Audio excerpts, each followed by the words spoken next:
Brian's here. Everybody, Brian, you're continuing to knock it out of the park every time you're on. So I'm so happy to have you back. We are going to just kick it around we're going to just sit back, get out Stogie, pick up, our wine glass. I don't do either one of those things, but we'll just contemplate that. So, anyway, Brian, glad to have you on board. How are you doing? Oh man, I'm doing good. It's not as hot as it's been. It's doing good. I'm doing great. We had some fun last weekend. My son was out selling his spray paint space paintings, the kind you see. People would go by. Oh, my friend did those in college. Yeah, well, my son's 13, so you gonna buy one or what? And it went pretty good. It went pretty good. All right, and we both lived through the hurricane. Yes. Yeah, so far I'm 1,000 miles north, so it was oh a yeah, lot easier for me. for you, yeah. Yeah. All right, so what we're going to talk about today, we're going to talk about stuff like in general. We're gonna like, you know, things that are on your mind, things that are on my mind. For instance, you undoubtedly can tell us way more about what's happening with the Cybertruck launch. What do you think? I can. I think I can. So we are seeing, we saw one or two, and then we saw one or two more, and then the drone pilots would peek in the window before dawn, and we could see parts and pieces and all these leaks. And it got to the point where the leaks were so consistent and steady that someone got fired, and a memo had to go out saying, "Remember, guys, don't do that. What are you doing?" And me and I know two other personalities all agreed that we're not publishing anything from inside the building. It's not worth your job. You can tell me, but don't show me, and don't get fired over it. It's not worth it. It's all going to be public knowledge in a matter of weeks. And I believe the answer is weeks because the numbers keep climbing. The other day we saw two or three Cybertrucks out at Giga Texas. The next day they were gone. And we saw three or four. And now we're seeing 8 and 10. And I think yesterday's or today's number, whatever it was 11. And that tells me they're not being hand built. 11 a day by hand would be difficult. That would be a lot of work. And it would make no sense. Why would you do that? You don't need 50 cars for crash testing and EPA testing. You need to start dialing in the line. And it sounds like that's what they're doing. There are a couple big questions remaining that we have not yet gotten answers to. Are they all definitely going to be made with 4680s? I believe the answer is yes, but that's information that I only got from my Magic 8 Ball. And it's not always reliable. A lot of times it says ask again later. And then the other question is the weight. And I mean, I guess the third one is the price. Yes, of course. We'd like to know any of the specs, but I am very curious to know the weight. I was of the opinion it was going to be in the 5,500 to 6,000 pound range. I am not as convinced. I am less convinced than ever that it's not going to be prohibitively heavy for a lot of people's expectations. Huh. It might be a deal breaker. Oh, wow. Okay. So one of my questions about it is if they're covering the Model 3s in Shanghai, why are the Cybertrucks that are going on these haulers not covered? Because, we don't know yet exactly what the taillights and the headlight, all the kinds of detailed things. What do you So think? there are a couple reasons. The biggest one is the car covers you see can't be used on a car hauler. They would blow off. But what the question is, what are they hiding? We've already seen what the Highland looks like. So what are they hiding? And the answer is the interior. We haven't seen the inside, and a drone pilot would absolutely be able to capture the inside if they were not covered. You can tell, you'd be able to see that they don't have stocks for the blinker or the shifter. You'd be able to see other details that they do not want out yet. And also it would confirm in more material ways that could negatively impact sales. No one seeing a Cybertruck is going to say, well, I'm not going to buy my Model Y. I guess there are some people probably, yeah. but they were already going to do that. Yes. It's not like you've got a Cybertruck and then a second truck, and you're afraid one's going to cannibalize the sales of the other. Right. When the Cybertruck is parked on the delivery lot, they still put a wrap. They still cover them. Oh, they still put a cover on them. And on the road, why don't they put a more a windproof cover? Because there's no hiding what they are. Okay. There is no mistaking what. And apparently, I saw on X there was a post from the California Highway Patrol or maybe the San Bernardino Police, taking a picture of it and posting it, going, "What is this? What I have no idea." And is that engagement farming or the police engagement farming? Because that's a Cybertruck. There's no two ways about it. No. I had tweeted last night or this morning saying, what Tesla should do is honor the reservation order for the Cybertrucks, even if you don't live in Texas. Don't localize the sales, localize delivery.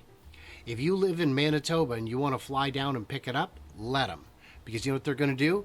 They're going to drive. Hundreds, nay, thousands are going to be driving. Oh my gosh, the social media sightings will be endless for weeks. And there is no advertising campaign in the world that could push as hard as what you would get out of that. It would be, I don't care who you are, you would see it. Yeah, it could remind you of I don't know if you've ever seen the video on, a very, very cool video about the beginning of the automobile and how they would take these cars across the country, and when they would come into a town, the entire town would come out. They'd never seen an automobile before, and they had actually had actual videos. I guess they didn't call them videos. Films. Films. Yeah. They had actual films of these towns coming out and being all about this new contraption that was coming to town. So I imagine there's going to be quite a lot of that. I thought that the in and out example was a perfect. Yeah. Because that went everywhere, and it was such a simple thing. We're test driving it anyway. We probably need to make sure it fits through a drive-through. I mean, we know it does, but we haven't tried the rear steer around the corner in one of these narrow ways, and I'm hungry, so let's get a burger, and it's going to be a spectacle. Don't worry, it's wrapped in camo. No one will know. Right. So speaking of wrapped in camo, I asked you this on your own show, but I'll ask you again on my show. I think that they should make it super simple to wrap the car. Pre-delivery. Pre-delivery, setting up with third parties in advance. What do you think? I don't think they will, because it adds steps without adding profit. I had believed that they were going to offer in-house wraps, and that it would be a big profit center and very easy to do, because if wrapping a car can take all day, but not a square car, not a car that's all right angles, and definitely not if my job is the hood. That's all I do is the hood. All day I do hoods. You know how quick you get? It comes in, this guy ordered color 2641. You grab it and away you go. And it would be wrapped in minutes. The margin would be huge. And it was pointed out to me that wraps would need to have a much shorter warranty. And if they're included from the factory, I'm not sure you could get away with that. Interesting. Because if a wrap isn't taken care of properly, it will not last very long. And if it is taken care of properly, it may still not last very long, because it's a wrap. It's not paint. Yeah. So do you agree with me, though, that the wrap is a huge plus for the car?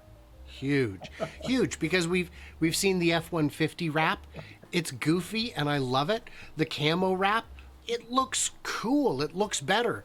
And I want to say it's Cyber Mike on X regularly posts all kind. He's like, well, what do you think of gold or silver or Barbie color? And then yesterday he did magma, liquid hot magma.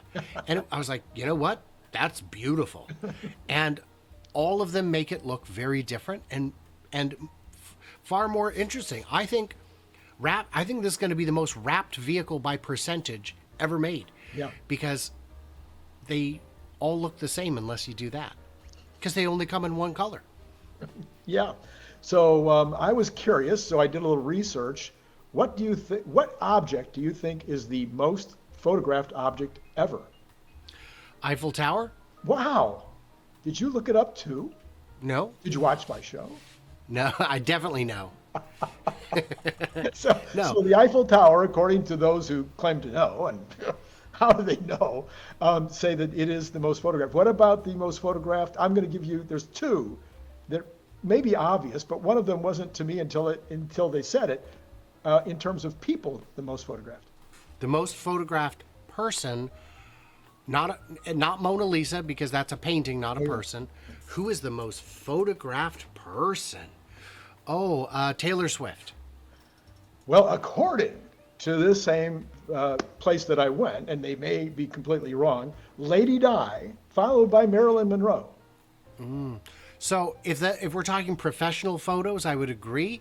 But if your phone counts, one concert of Taylor Swift would eclipse it. So, because like in Cars, I would have said the Beatle, just because of Yeah, yeah. sheer numbers. Right. And the timing was right with cameras.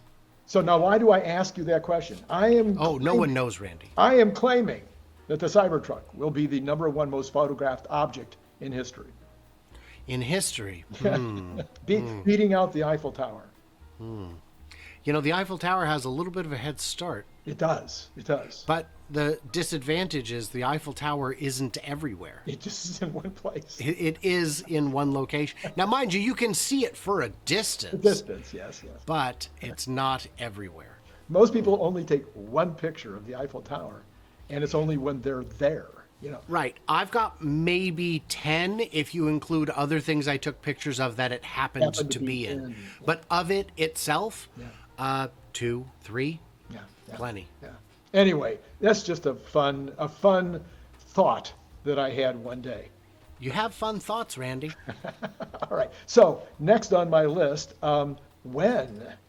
I guess this turned out to be a Cybertruck conversation. It was going to be like all around, but it's turning out to be Cybertruck. A little bit of Highland thrown in. But so when?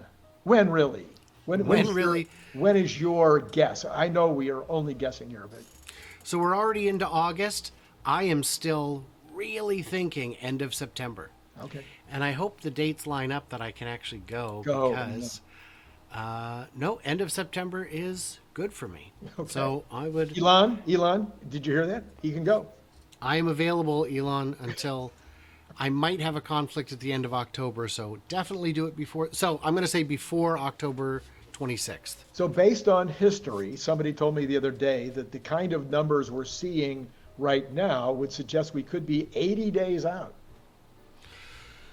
I mean, I guess we could. Yeah. I mean, that's definitely a possibility, but we could also be 30 days out. Okay, that's what you want, and that's what I want.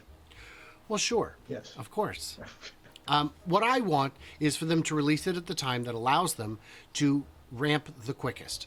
So if it means customer deliveries are delayed a month, but by the end of the year more customers have them in their hands, please do that. Right. Okay, so now what? The other question that everybody cares about, since we've turned this into a Cybertruck discussion, what is going to be the real price? Not the base price. You can tell me that too. Sure. What is going to be the price, and for how? What is going to be the price that it's going to really sell at, and for how long? Right. So the idea of 39,000 is long gone. There's a possibility we could get close to that again in the future, but adding things like rear steer and extra motors, that was going to be a single motor, short range, pre-inflation kind of number. It ain't going to happen. So then we've got, so realistically, I think we're definitely going to see one under 80,000 to get the credit. And I think we'll see one over 80,000. And I don't know which ones will be available at launch. But I think the real price is going to be north of 70 for whatever the cheapest model they make is.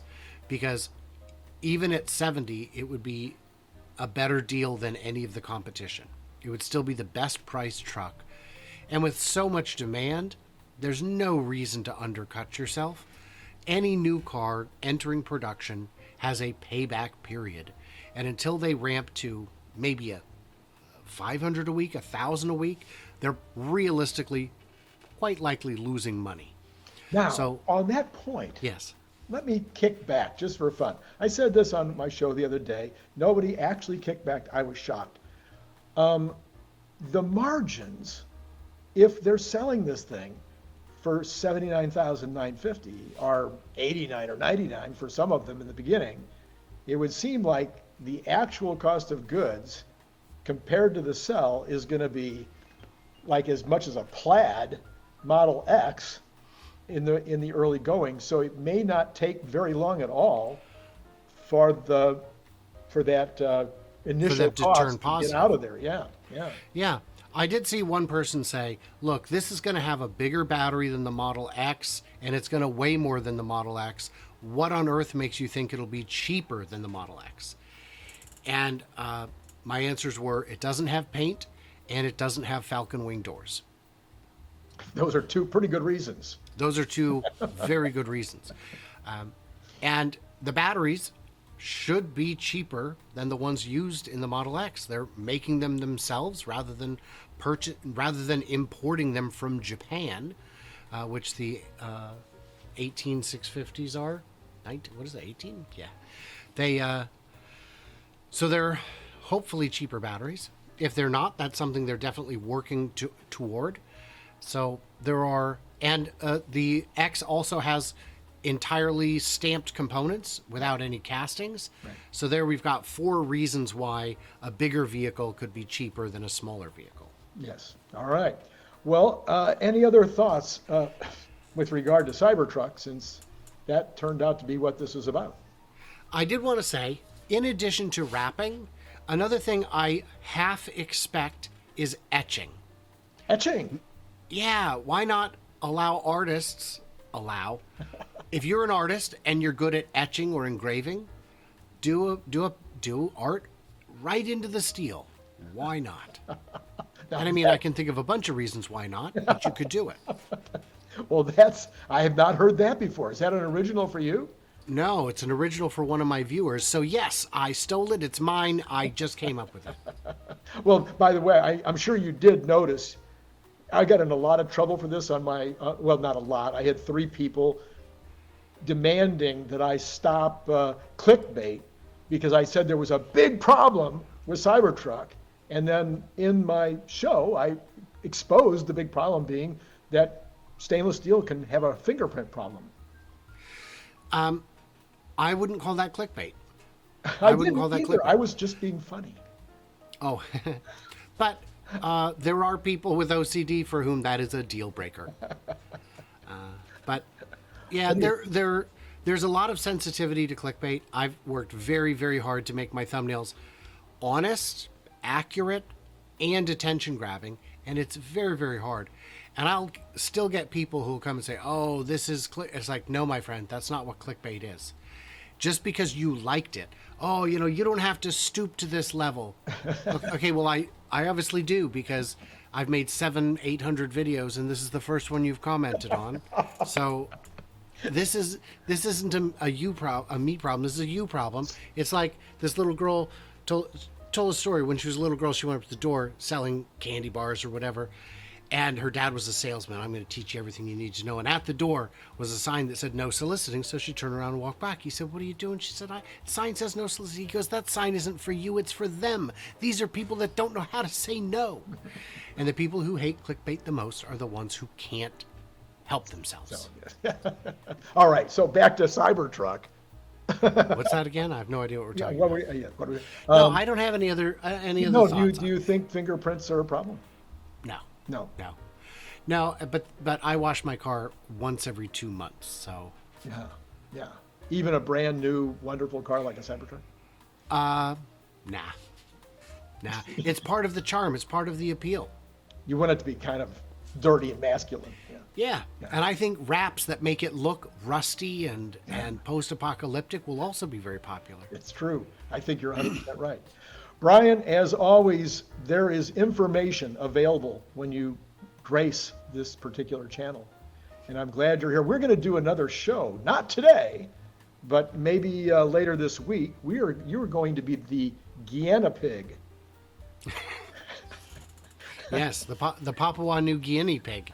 Where we are going to ask you to provide us with your guesstimates on a whole bunch of numbers going forward.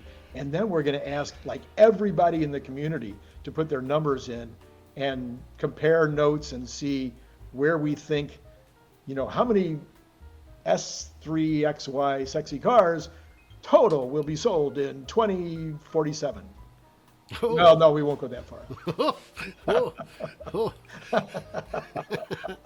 So for those of you who enjoy having Brian on and would like to see him, go way out on a limb again, he'll be back. I will be back. Yes. And Brian, thank you so much for being here this time. For all of you out there, it says, I think if you can read it, it says My Tesla Weekend at 4K Podcast is the way to find him on Twitter. On X, formerly known as Twitter. Yes. And then you can find him My Tesla Weekend on YouTube. That's where he probably prefers you to find him.